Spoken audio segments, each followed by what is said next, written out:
Let's talk about bodily fluids in this panel, I think. That's a promise. But we're going to continue, of course, about talking about smart cities and particularly how we are seeing so many cities go towards cashless payments. I just wanted to give the panelists a little bit of a chance to introduce themselves because I can read their bio, but it's probably better off coming from them. So, Ayesha. So thank you, everyone, for having me here. I am CEO and co-founder of Addo AI, which is an artificial intelligence and an advisory firm. And we are a team of machine learning engineers and data scientists that help different companies build the kinds of AI models and engines that help them personalize recommendations, optimize operations, or completely innovate new products and services. Hi, I'm Jeffry. I work for Wirecard, payments technology company that provides solutions and services to merchants, to airline and travel operators, to telco operators, to banks, and the fast-growing fintechs. We are headquartered in Munich and listed in Frankfurt. And to the friends from Europe and those in the payments technology industry may have heard that Wirecard has made it to the DAX 30, which is the top 30 largest public listed company in Germany. And it's also the first technology growth organization to make it to the board. Well, we operational globally, and in Asia, we are present in 11 countries today, which means we have operational entities and colleagues to customize and to service our partners and clients in these countries. And another 2 more, right, in progress. So maybe by end of the year or early next year, we have 13, we'll be present in 13 Asian countries. All right, hi everyone. I'm Nicholas. I am the CEO of EasyLink Private Limited. We are a wholly owned subsidiary of the Land Transport Authority. That's the transport authority for Singapore that governs the public transport infrastructure.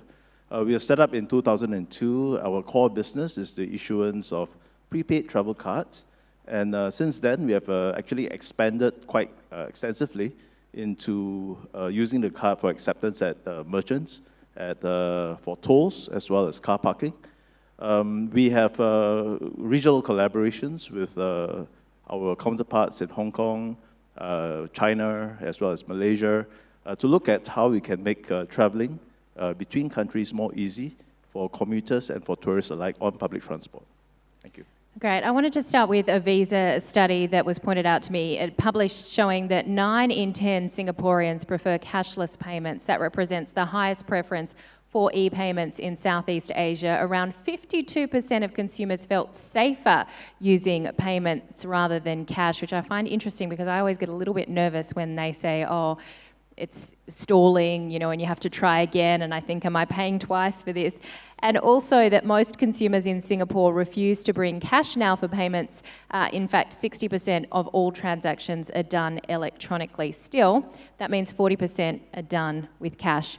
Jeffrey, I want to start with you. What are some of the ways you think Singapore is leading the region in terms of cashless payments? Well, in terms of cashless, you have to look at the journey that Singapore started maybe about 1985, 86, where Singapore, the consortium of banks, to develop the debit network to enable payments using your bank card, right, with merchants. So that's maybe 33 years ago, right? Yes, I think that's the first major impact in the country on what electronic payments. And I think, right, our friend EasyLink is probably the second phase, right? EasyLink right now maybe starting 2002 or got my history right, yeah, okay, right? And to start offering, right, a cashless payment for transport, and that's not only for the residents of Singapore, but also visitors. So I think that's the second impact, right? That's nationwide and beyond. Then I think the third one, the latest one, is where Singapore launched the PayNow, which is essentially allow you as a mobile app to make payment, or not payment yet, it started off as a peer-to-peer fund transfer, right? And just using identity of a mobile phone number or your IC number. So that's, I think, the third wave, right? That gets in the hands of people with a mobile phone, right? And doing instant transfer. And from that, they're moving on to the corporate payments. Yeah, I live in Singapore, and I have to say that not an endorsement, but it is fascinating how you can just get somebody's phone number and pay them right there, right then, compared to Hong Kong, where I used to live, where you couldn't even use a card to pay for a taxi. I wanted to talk, Nicholas, about more of the fact that, I said 40% of payments still are done in cash. If you think of the hawker centre, very typically Singaporean, you take tourists there, you still pay the aunties in cash, essentially. Is it moving to the fact that we can now pay through e-payments as well? Okay, so I have two high-level views on that. Yeah, I think firstly we have come a long way in e-payments. As Jeffrey mentioned, we started very early in the last decade. It has taken time to actually achieve the shift from cash to cashless, and this has taken time because consumer habits change, and they have to be comfortable in using electronic transactions to pay for their purchases. Now that we have moved about 60% into cashless, the remaining 40%, you are right to say, is still mainly based in the heartlands, where small retailers still accept cash as a preferred mode of payment. In hawker centers, and for those of you who understand Singapore food culture, that is where all the best food is, so please try it. Those are open-air sole proprietor shops that accept cash. Now, I must say that the push for this segment to go to cashless will take time. And I'm not being pessimistic, but I'll tell you why. Yeah? So the first thing is, there is very little incentive for the hawkers to move cashless. Why? Today, cash is not really traceable. And I'm not sure one of the key areas of resistance is of taxation. Possible, right? That's the first. The second area which I think there's some resistance is cash flow, right? Because the hawkers have to pay their suppliers on a daily basis. And if you accept electronic payments, but your settlement is done the next day or the 2 days or 3 days later, it impacts their cash flow, right? And these are, I think, two fundamental areas the hawkers will have a strong pushback unless something is done about it. So we are talking about maybe tax amnesty. Secondly, we are talking about better trade flows for cash from a straight-through settlement process. Now, the whole idea of contactless payments in hawkers and retailers was supposed to reduce, with the introduction of QR codes, reduce costly infrastructure, right, into all these small retailers and small mom-and-pop shops. And you look at China, that has been done very successfully, but China has been very different. I mean, it was operated in a very different environment. Because for us in Singapore, to use cash is very safe, right? The cost for cash to small businesses is almost free. You use e-payment, there is a cost per transaction. So when you take a taxi, I hope nobody from Comfort Taxi is here, you pay a surcharge on e-payments, but cash is free. So I think it will take time because it has to cascade down the entire value chain, and there's a big shift in how retailers perceive that e-payment will be far superior over the adoption of cash.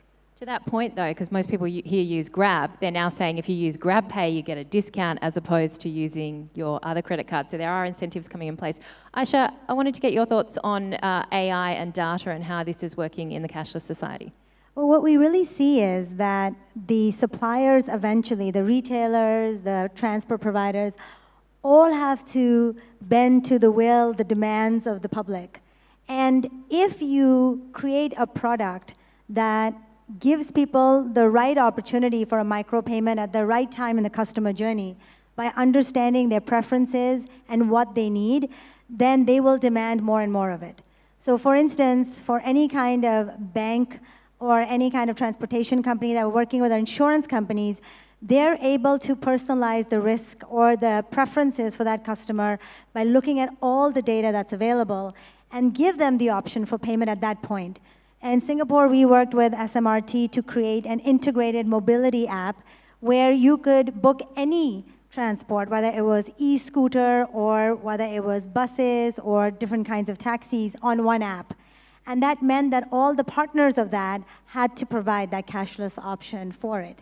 So I think that how you create a product and the value that product has for the end customer by using data and artificial intelligence creates a demand for a cashless service that it's very hard for those who resist it to stay in business for long.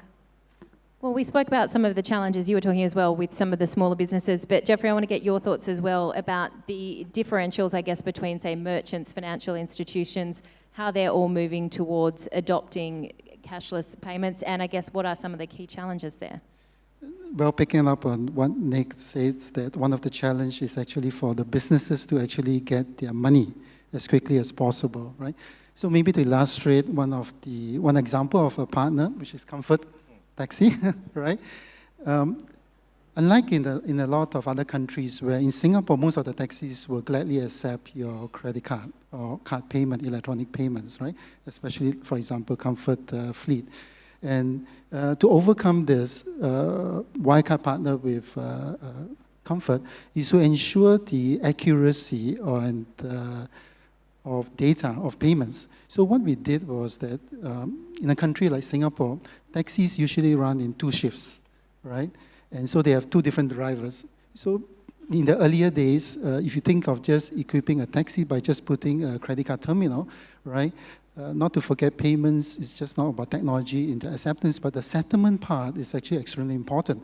So what we looked at is that not only capturing the data of the payments, but also data of the driver. So what we did was that, when the driver comes in, takes a shift, and then keys in a password. So every transaction that goes out then to be tagged with the user ID, and so we know exactly who the driver is. And so in our settlement report, and the daily, and it's done automatically in the midnight, early morning, sends it back to Comfort Dagro, and they have the data exactly, right? All the different payment methods, but tied to the driver. And they then pay the driver the very next day based on this data. So this is one of the areas where companies like Wirecard works hard to bridge the promptness of payment and accuracy of payment. And then it becomes a little bit more when they feel that they can get their money instantly, just like cash today. So I was saying before, I used to live in Hong Kong. I always had to have cash for taxis, although I think now they're starting to move towards being able to use cards. But I'm so used to using apps to order cabs here in Singapore that sometimes when I actually hail one, I'll go to get out and say, thank you, bye, and they're like, you haven't paid, because I'm so used to being on my app. But moving towards other countries adopting some of this smart technology. You were telling me earlier, and maybe Nicholas, you can talk to this, about how we're seeing a push into cities like Chiang Mai and Phuket, which I find fascinating because normally that would be a tuk-tuk that you definitely needed to pay cash with. Yeah, so maybe let me start how we are being disrupted in our own industry. So traditionally, EZ-Link has always been the card in like Octopus, as most of you know, or in Taiwan where there's the Easy Card. And the disruption comes when a lot of people like Grab, for example, start to offer account-based wallets that can be used seamlessly across all modes of digital platforms, okay? So public transport today in Singapore we see it as being redefined. Traditionally, we talk about public buses, public metro, but now public transport is redefined to include taxis, to include ride sharing, car sharing, bicycle sharing, and even personal mobility devices. So when you look at how the industry is going in that area, you realize that to have a physical card is really insufficient, inadequate anymore. That's what you mentioned, Juliette. Everything you pay from your app. So that is why, not only in Singapore, where EZ-Link is taking on a digital transformation to bring our wallet to be relevant in the digital platform. Likewise, with other countries like Hong Kong, Taiwan, Malaysia. And for those of you who don't know, Malaysia, the predominant mode is touch and go. Recently, Alibaba actually had a joint venture there with them, and they are going to bring the Alibaba wallet all to whole Malaysia. And they are starting using QR codes on the KL MRT. In Hong Kong, I was talking to Octopus, and what's happening in Hong Kong is that Hong Kong has launched their QR on their own separate wallet. But interestingly, MTR in Hong Kong has also announced that they're going to call a call for collaboration for QR acceptance on the MTR. Now, what that means to Octopus, which are traditional players like us, is that across that linkway to China, Greater China, it opens it up to Alibaba, WeChat Pay. And we're not talking small numbers, guys. 50 million mainland Chinese cross every year. So this is the disruption that's coming very fast, very hard. And I think people like us in all the cities around Asia, at least, do not have a choice. In Thailand, you know BTS, Bangkok Transit System. They have this wonderful system called Rabbit, if you've heard of it. Rabbit is a subsidiary of BTS, the Bangkok Transit System. Now they're parked under VGI Global, which is a marketing arm. And the Rabbit card is undergoing transformation as well. They introduced QR code payment. They're progressively opening up retail spaces for QR payment and tapping off their consumer base of about 9-10 million. So we have no choice, right? If you don't change, you will be disrupted and you'll be not relevant anymore to the consumers. Yeah, I would totally agree with that. I think that those who stay behind get left behind. And in Pakistan, for instance, 208 million people, a huge population, largely underbanked, and very big banks over there kind of not really moved to go digital or cashless. And then a Norwegian telco called Telenor decides to come and start an e-wallet. And it's called Easy Pesa or Easy Money, and it took off like wildfire. So much so that Telenor bought itself a bank, and with Alipay and Financial wanted to go to Pakistan. They didn't team up with the banks. They teamed up with this Norwegian telco, which afterwards proceeded to sell all its Eastern European operations to focus on financial services in Asia. I think this is a classic story of either get with a program or get left behind. Yeah, we did a story on Bloomberg a while ago as well about disruption in India, because there's a lot of people that don't even have bank accounts, and then suddenly they have to start opening them so that they, as you say, won't be left behind. I guess for all of you, what are some of the new developments that you're seeing then that, I mean, you just mentioned one with a Norwegian company, but other sort of disruptors coming in and shaking things up? And do you think that we will get to a point where maybe there could be domination? You've mentioned a few companies, Alibaba, or is there going to be so much competition out there? Personal view, right? I think that the next 5-10 years will be very exciting with a lot of new flavors, It comes to not just payment methods, but actually the UI, the usage of it. Like what you just mentioned, you liked using Grab because it has card on file, it has your information on it. So certainly that would be one of the behavior that people like, because you don't need to make a payment at the end of a journey or a purchase, right? Great. Yes, correct. So, but whether it will dominate, whether you'll be 100%, right? Personally, I don't think so, right? So there will be many, right, of different flavors, right, of methods being used and different source of funds, right? Not to forget that payment method is just the way you use it, but where you draw your funds from, right? Now, some says, will credit card go away? But credit card, if you look at it, it's actually credit payment, right? So credit payment is a source of funds, right? It helps people to revolve, it helps people to not to think how much exactly they have, but then manage it later. Then another one is actually then cash, whether it's a wallet or your bank account. Then there is a space where whoever the holders is depends on how much benefits or advantage they can incentivize people to put money there, right? So, but what we see is that irrespective, you should have choices of whether it's going to be a wearable, or whether it's going to be a mobile phone tab, or whether it's going to be card on file, right? What we like to see is the businesses have choices, right? They don't have to think that every new initiative is a big adoption from a cost standpoint and from a resource standpoint. If you want to scale across all the businesses, you can't expect all the businesses to have IT folks, right, that understand how to adopt the technology. So players like Wirecard, right, is there to be the main player, right, to explain, right, and to help onboard merchants, right, and also to provide a central platform, something uniform, where regardless of payment methods that will continue to develop, it's the same interface, right? It's the same party, the same interface that you're going to get all your information from. So that's where I come from. I think there'll be many, right? Some consolidation along the way, but I think there'll be wider choices. How do you keep the consumer loyal? Because I think, I don't want to keep banging on about Grab, but, we lost Uber here in Singapore because obviously they sold out to Grab. But prior to that, they used to have these discounts or deals all the time. You've ridden for so much, so you can get $5 off your next ride if you click on here. And that sort of has dissipated somewhat. And there was also a survey that found some of the prices have gone up significantly since there's been less competition. So how do you remain loyal, or how do you keep consumers interested in your product when there is so many more flooding the market? Okay, so very relevant question to me. And at the end of the day, technology is one thing, but we really have to put our consumers at the center of it, the merchants at the center of it. You don't build technology around, your ecosystem, but rather you look at your lifestyles, your consumer segments, your demographics, and what you build, how does it enrich and improve their lifestyle? And if that means giving them a more seamless experience by connecting the dots for them digitally into utility services they use every day through AI or through data, then I think you have a winner, right? Because for Grab was a very different proposition. Grab gave consumers, everyday people like you and me, the opportunity to earn a bit of extra money, right?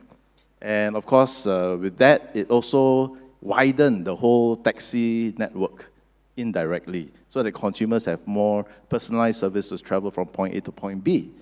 But again, after regulation set in, because Grab drivers were required to be registered, about 40% of them dropped off.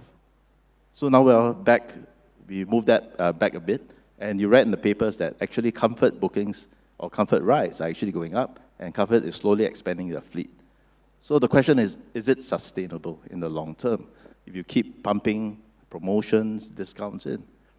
And I believe that, when Singapore launched our nationwide QR code standard, can you take a guess how many wallets was on it that launched with them? Just make a guess. I'm going to say 1,000. That's a bit too much, yeah? So we had about almost 21 wallets. Okay. 21 wallets.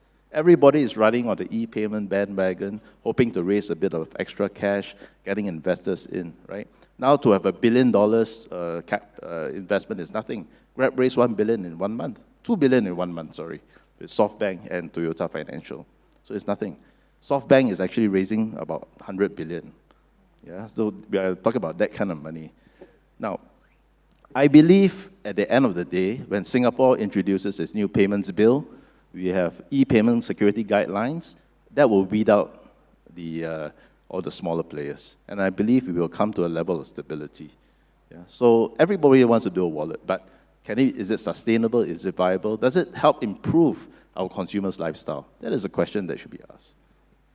And I think that the key over here is that the person who can improve the customer's lifestyle, exactly what you said, is not necessarily the traditional player. So the new environment in which we live is that every business has zero respect for anybody else's business boundaries. Now, is Amazon an e-commerce company, or is it a bank? It's now partnering with JP Morgan. Is Grab a transport company, or is it a payments company? Is Tesla a car company, or is it also a utilities company? There's a suburb in Melbourne that's known as a Tesla suburb because all the utility bills and provision is done by Tesla solar panels, their lithium battery, and the car. So what we're seeing now is that there are, and I see this in Asia, which is really interesting. From all the companies, when I go to boards and CEOs and we talk about how to use AI, and data science, one of the things they say is, and let's think about where else we can go with the one asset we have, which is data. And that's what gives them the sense that they can go into other industries, because payments is one thing that is now everybody's business. Yeah. Micropayments are embedded in everything at all, and the bank becomes kind of invisible. Of course, you have the supply chain and the infrastructure, but when you have new players, they're also willing to go to other new players in their supply chain as well. Maybe, Ayesha, I mean, that's a good point. So data is the underlying enabler, right? But the problem for us today is that everybody is selfish. Nobody wants to share data, right? Yeah, so telcos want to share data, I don't want to share data, nobody wants to share data. So what do you think? There's room for independent provider Wirecard. No, but I think that's a really good question because it is, I always say that, technology teams are not just made of technologists, they're also made of negotiators. And a lot of what you find is that you have to have the right value proposition for your partners. We are helping certain telcos. Telcos are trying to sell their data. They're struggling with whether to sell anonymized data, which is useful, versus aggregated data, which is not useful, but which they'd like to sell. So data as a service is becoming another business, and we're working with 2 different telcos on precisely that. So they won't share it, but they'll sell it. Yes, this brings to mind Facebook as well. We've got about 10 minutes left. I'm just wondering if there's any questions from the audience. I think we've got some microphones going around as well. Yes, at the back there. Just wait for the microphone, maybe.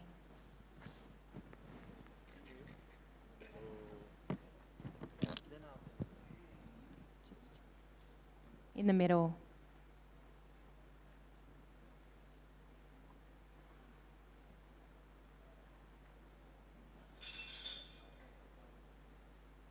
Hi, thank you. Just 2 quick questions. I think one, you did mention there's going to be a lot of choice in cashless solutions, e-payment solutions.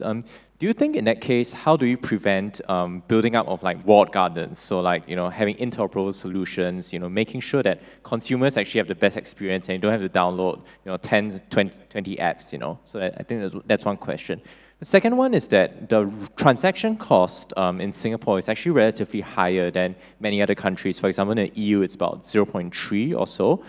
Singapore credit cards probably around 3%. So is there a way to continue to control some of these costs? Do you think regulation would be the answer, or would there be other methods? Let me try to answer. Okay. Answering your second point on the costs for transaction, I think there are 2 parts. One is the scheme providers themselves, right? In the traditional days, when it started, they need to provide their own infrastructure, right? So you need to fund it. That's where the transaction cost comes in. Now, as we are moving towards a universal platform, right? So you got the economy of scale. So both regulatory and both the party that's providing this universal or omni platform do have a direct impact as the economy of scale, then regardless of whether it's a small payment, new payment scheme that comes in or developed schemes, right, we'll be able to leverage on the infrastructure or the economy of scale. Okay, 2 things. So the first question was, so many wallets, can somebody come in and unify everything? I think the only fellow who can do it is the government. If you ask me, should the government step in, I think it is not healthy because that would be a case of over-regulation, right? But I think what the government can do from the central bank perspective, and which they are doing, is to introduce more guidelines, more regulation, so as to protect consumers against all these small players. And over time, I think there will be survival of the relevant few, if you ask me. And why do I say that? In the past few months, if you heard of O-Bike, bike sharing in Singapore, the operator actually collected deposits from Singapore, everybody using their services in Singapore. Their services folded up, and all the deposits, about 10 million, I think, were gone. Were the consumers protected? No. Can the regulators do anything? No, 0. So that's the first thing. The second point is in terms of costs for processing. If you ask me, will government in Singapore regulate interchange? I don't have the answer. I don't know, right? But we do see increasing number of honest type transaction happening between the 3 local banks here in Singapore. Will it eventually expand into a value-added network type infrastructure where all Visa, MasterCard transactions are routed in a domestic network? Possible. That may help lower overall transaction costs. Thank you for reminding me that I'm owed money from that company that went bust. Any other questions? We've got a few minutes left from the audience. Yes, at the front here.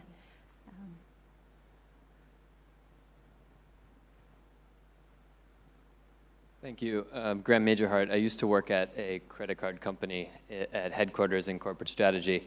And when we look at cash, you mentioned before the idea of sort of anonymized receipts and payments going out. I don't think that any individual person has an obligation to report their sandwich or their coffee to any central database. But when we move towards electronized payments, whether that's WeChat Pay or anything else, we're then leaving a log of everything that we've purchased. And that's often connected to a specific identity. So I want to hear your ideas on that issue of data privacy and also how that might be anonymized so that your purchases aren't sort of following you. Yeah, I think that's a really good question. And I'll talk about two things. The first is that this issue of data privacy is particularly an issue when you have authorized just one app to use it or one vendor, and then it has been shared with others. And that was the Cambridge Analytica problem. The other thing is they will perhaps share it. And then the question is, it should truly be anonymized. And there are ways to triangulate. If you have enough information about somebody, you can find that person. So then we need other AI algorithms. And I'm sure these startups will start coming up that kind of probe it, and maybe by regulation to make sure that the data that's being sent out is truly anonymized. And I know there are many researchers working on that. The other thing is Tim Berners-Lee, who is the founder of the World Wide Web, has just launched his new venture called Inrupt. And it has a POD, or personal data store in it, personal information data store, which is a pod that will allow everyone to have ownership over their own data and then literally either sell or give access to anybody who wants to use it. It's in its infancy. It's a decentralized web, but I hope he succeeds. He's based at MIT. He just announced it. And I think we will see something like that come up. And I hope it does. We deal with a lot of data, and we are GDPR compliant. And so we constantly have to, because we're in the Europe as well, we constantly have to delete data logs. There are a whole checklist that you have to go through, including for PPDA as well, which is Singapore's Privacy and Data Act. So that does lead to some protection, but the fundamental issue of lack of ownership and lack of privacy remains. Maybe just allow me to comment as well. I agree, Ayesha. I think fundamentally, looking at the country, if the data laws are there, then there's a certain degree of protection. But in Singapore itself, we also allow for anonymous stored value of prepaid cards. But those are relatively low in stored value in terms of how much you can load. And also, there are transaction monitoring processes to make sure there is, to look at velocity. So there is a check on suspicious AML activities. So can you have that? Definitely. But there has to be certain controls around those. I just want to add in that there's this whole new trend on what is called small data now. So everybody talks about big data, but Andrew Ng from Coursera, and then he was at Baidu, is now there's a whole new research on how you can use new kind of deep learning or other algorithms to derive data from a smaller set. And that would also put less pressure to start trolling the web for more human information. We've only got about a minute left. Just one final thought from all of you, or whoever wants to answer this. What do you think is going to be, I guess, the next big thing in cashless payments?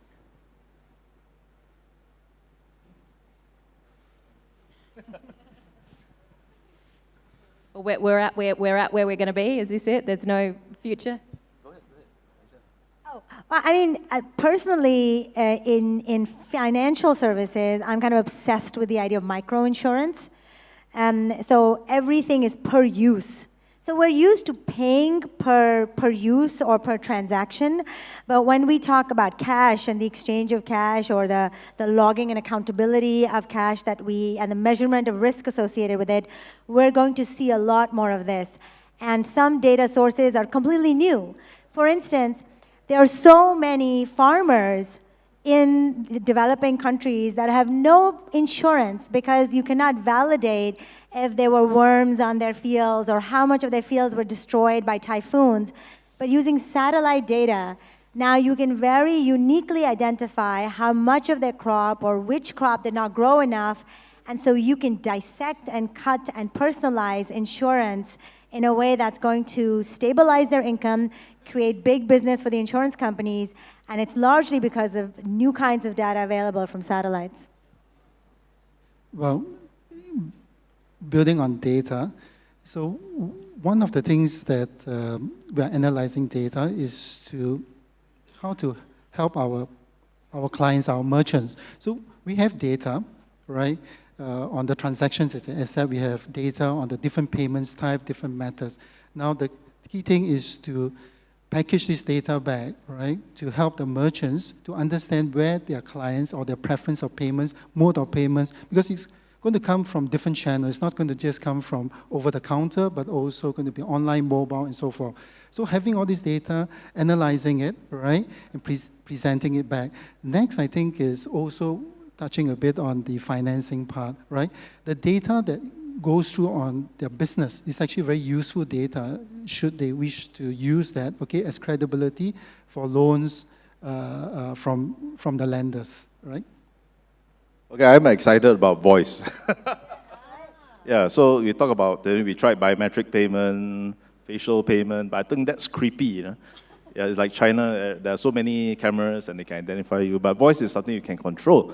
So voice is, whether it's for your Alexa or your, Google Home, or even over the counter. I think Google had some trials with McDonald's in the US. I think that's really cool, right? Imagine driving up to your car, paying for your McDonald's meal by saying that, pay by EasyLink, done, payment done. So that's really cool. So biometric, getting the voice print, linking that to your account, linking that to your wallet.